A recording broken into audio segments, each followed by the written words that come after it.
now that Chaos Legion's coming out in January, and people are still looking to play and build their decks, when do you think the best time to buy cards is going to be? Do you think now is a good time, or do you think when the market's flooded with all these new cards, people are going to overlook some of these older ones? What's your thought about the markets hitting?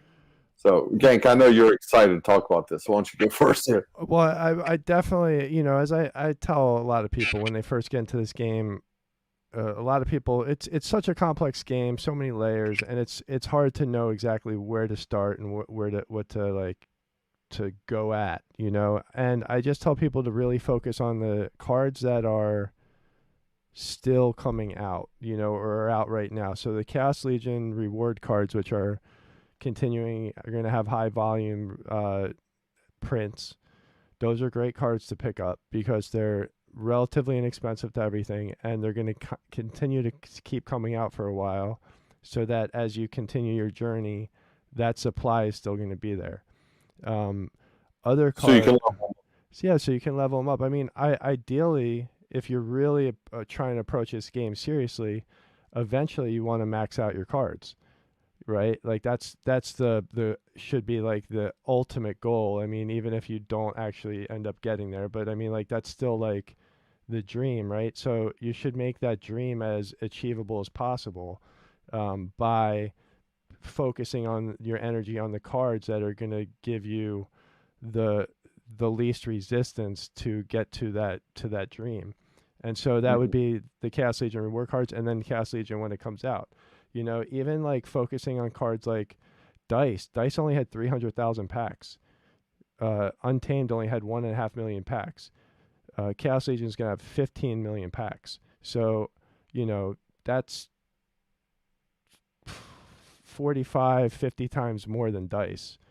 So I mean, for sure, Dice is going to be an expensive climb, especially if you can't afford to buy the max right now. If you're just buying pieces right now and then hoping to buy more later, I mean, you're up against the tide, or however you're supposed to say that. But like, yeah. So I would just tell people to focus on what's available to them now in quantities, and what will be available to them as they continue their journey. I think that is definitely an approach that will create the least amount of any type of upsettedness you could get from the game and the prices and stuff as you go forward.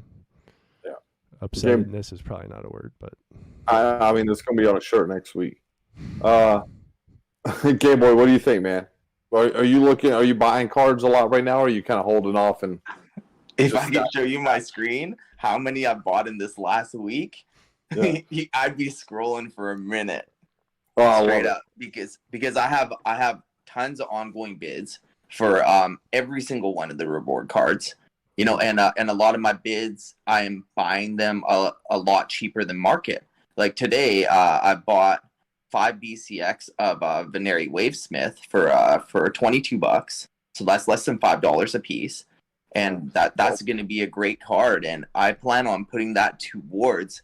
I know that with the amount of money I'm going to have, I did a lot of math, that I should be able to be highly competitive in silver when Chaos Legion is out. But I will be able to play in gold, just not win the tournaments.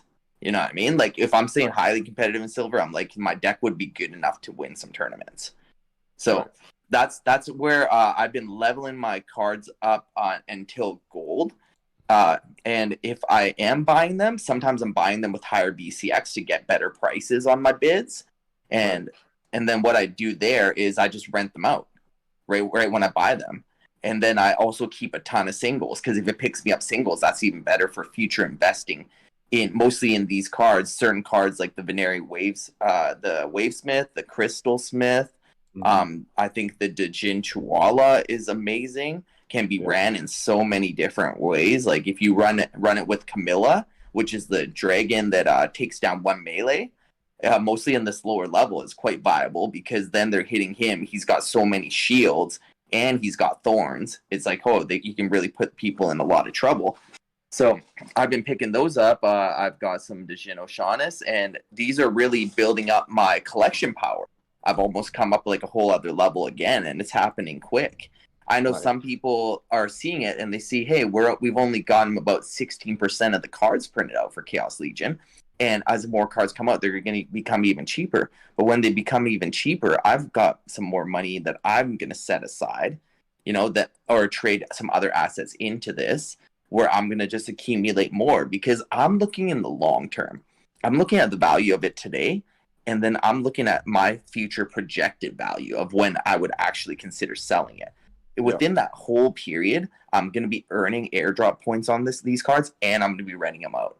And then when they go up in value, then I can decide what I'm going to do in the future. And if I'm looking at that card and comparing it to other cards that make sense, kind of like when you're comparing the Crystal Smith to the Life Healer right now, it's like, hey, the prices are just so off. They're so different. And it's going to replace it when it leaves when it's not in the modern format. Yep. So that card is going to be amazing. And I just know that if I buy a bunch of extras of that one, that I'm going to be able to sell them in the future, and then really buy maybe some of those untamed cards that are out of reach for me with all the profit that I have, because some of those might not spike as much in these next levels. But as people start burning and burning and burning these Chaos Legion cards, there's going to be a big difference in price from what we're seeing today. That's a good point. And one thing, too, I want to point out that Chaos Legion and the reward cards, are built for the Modern League. And Splinterlands, they know what the Modern League and the Wild Leagues are going to be, but it's not set yet. We don't even know what the cards are going to be in Chaos Legion. So with this many new cards hitting the game at once, the dynamics of the game are going to change. So the viability of these reward cards now in a normal game is going to be different as these new cards hit the game, and there's going to be millions of new strategies and gameplay options for everyone to choose from. So it's like we're learning a new game as these cards come out too. So cards that you think may be crushing it right now may not be the best card, when the league shift and these new cards come out. But I think your strategy is on point. And I did that a while ago. Gank was talking about that in August, and I went and bought a ton of reward cards, and they all doubled in price. And I've been getting airdrop points the whole time.